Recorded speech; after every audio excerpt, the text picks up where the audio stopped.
And moving to the United States, the House of Representatives has overwhelmingly passed a new bill to fight anti-Semitism. The measure, which will now be considered in the Senate, allows the Education Department to restrict funding to universities that tolerate anti-Semitism. However, critics say the bill has been brought to choke the ongoing student protest against Israel's war in Gaza.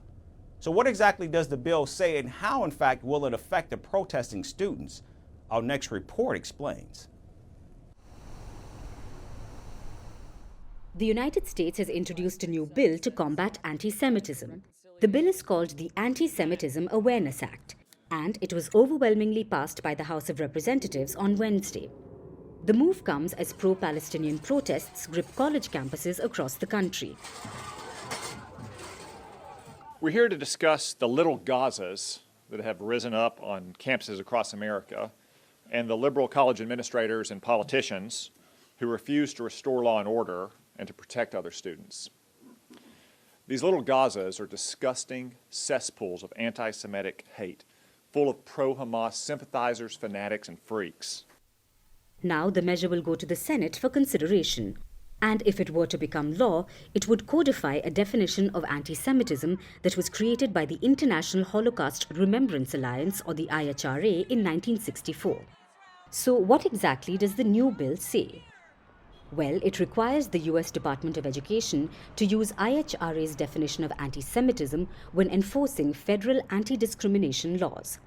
The definition says that anti-Semitism is, in part, a certain perception of Jews which may be expressed as hatred towards Jews. The law would also allow the Education Department to restrict funding to colleges which are perceived as tolerating anti-Semitism. However, critics have warned against the controversial measure. Rights groups have raised concerns that the definition might conflate criticism of Israel with anti-Semitism. They say the federal law already prohibits anti-Semitic discrimination and harassment. Hence, the new bill is not required. Critics are also worried about the bill hindering free speech of students. They say the bill could be used to stifle campus protests against Israel's war in Gaza. For weeks, students protesting Israel's military actions have been facing accusations of anti-Semitism, and politicians have continued to criticize the widening demonstrations. To every college president, I say remove the encampments immediately, vanquish the radicals, and take back our campuses for all of the normal students who want a safe place from which to learn. But when you see that video of raging lunatics and Hamas sympathizers at Columbia and other colleges, no, but when you look at it, I say, where did these people come from? I don't know people like that. I mean, I deal with a lot of people. Where do they come from? The pro-Palestinian protests that began with Columbia University in New York have spread to more than 40 campuses across the United States. The police have arrested over 1,500 protesters so far, using rubber bullets and tasers in some cases. You have been warned as per City College to leave the campus. If you refuse to leave, you may be placed under arrest. On Wednesday, police officers at the University of California ordered protesters to leave their encampment or face arrest. The order came a day after a night of chaos that saw violent clashes with counter-protesters. The life-threatening assault we faced last night is nothing less than a horrifying, despicable act of terror. For over 7 hours, Zionist aggressors hurled gas canisters, sprayed pepper spray, and threw fireworks and bricks into our encampment. They broke our barriers repeatedly, clearly in an attempt to kill our community.